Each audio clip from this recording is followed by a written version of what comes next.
Warning. Warning. The following video contains mature content not suitable for children or the easily offended. Please keep this in mind when watching. Thank you and please enjoy.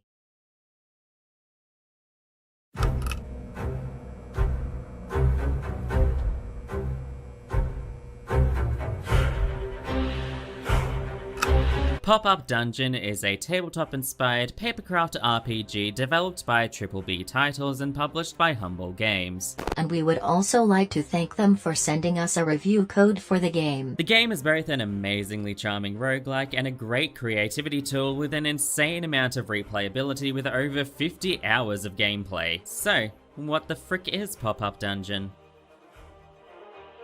Some would think you're seeking refuge from the world's problems, but escapism is most dangerous when you actually need to escape.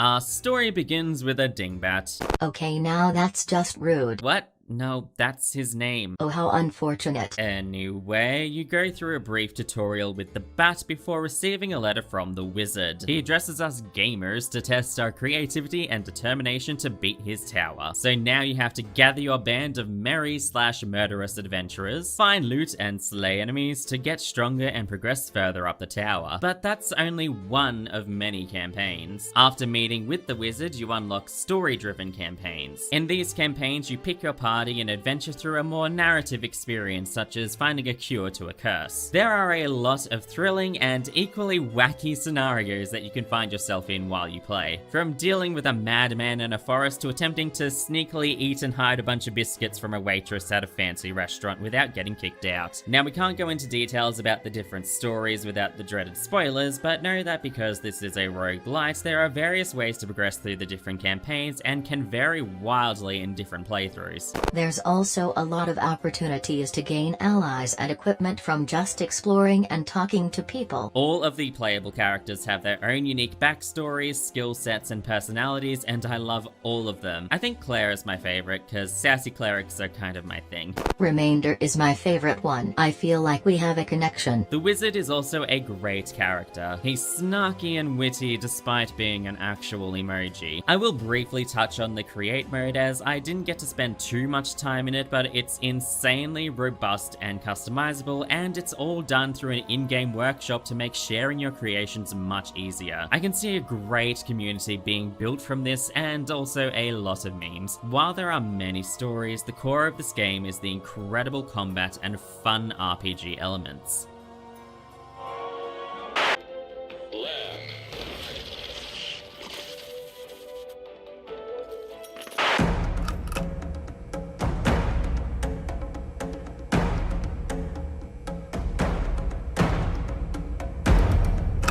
The gameplay is broken up into different categories. First up is the combat, and if you've ever played D&D or really any type of tabletop RPG, then it'll all seem fairly familiar. When you get dropped into a dungeon, you can explore around, break objects, find loot, and occasionally find a special item that gives you some new upgrades. But inevitably, you will stumble into an encounter where you'll get to place your team and fight against randomly generated opponents. The combat is turn-based and uses an initiative order to determine who goes when. On your turn, you get to move and take actions that use up your AP, and there is a gigantic amount of abilities in the game, from offensive strikes to supportive skills. Think carefully though about your moves, as your position is very important, as well as your orientation. Gotta watch out for those backstabs. Is that a cat? Really? That's the weirdest thing to you? Some skills are single target while others have an area of effect. Some may also have multiple properties like buffing allies while debuffing foes. But it's not all ray guns and rainbows, as enemies can be incredibly smart and will attack your weakest link. If someone dies in your party, it's not the end of the world, as if you get through the fight they'll come back, but if everyone falls then you'll need to try again. There are a lot of skills, damage types, and effects, and it can be overwhelming, but read through what each ability does and try to make a party that has a good mix of damage dealers and support. Also a dog. because why wouldn't you? There are also reactive skills which have different conditions to activate but can be real lifesavers. Finishing battles will net you rewards such as new weapons and armor, and these can have additional abilities attached to them as well. The game will generally let you know who will benefit the most from your loot, so you don't need to spend forever comparing items if you don't want to. The flip side to the gameplay is the roleplay aspect. This is where you can explore, go hunting, talk with a drunk librarian, or do some questionable things to a priest. Occasionally you may be asked to roll for a particular course of action, with success usually giving you a reward and failure often punishing you. Sometimes the game won't explain the best way to progress, so you'll need to do a lot of exploring and trying to find information, which really gives it that D&D feel. I like that they tell you how difficult a certain check or encounter will be so you can make informed decisions or go ham and test your luck. The last part I'll touch on is the charm system. When you finish a part of the tower or you spend your gold, you can get special tokens to put in this machine that gives you a random charm. Charms can be equipped to give you various boosts in combat and can even be combined together to create new ones. There is a lot on offer here for those looking to min-max their party and fight the toughest challenges, or for those who just want a fun romp through a papercraft dungeon with a vampire hunter and a walking Star Trek reference.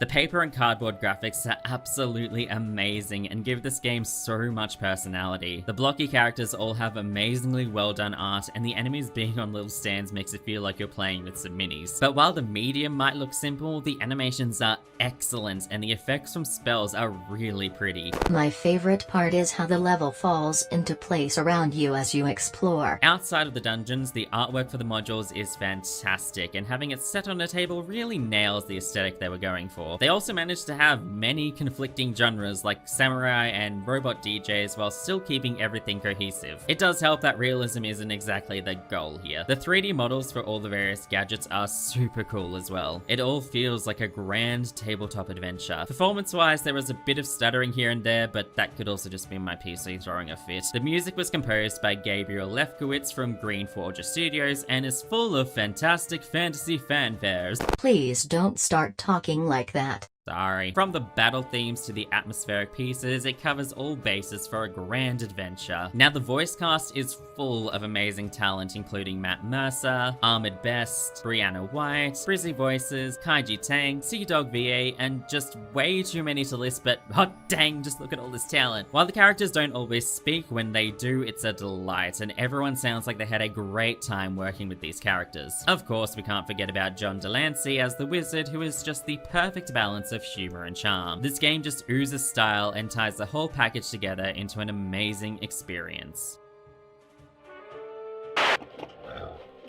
Sir, no!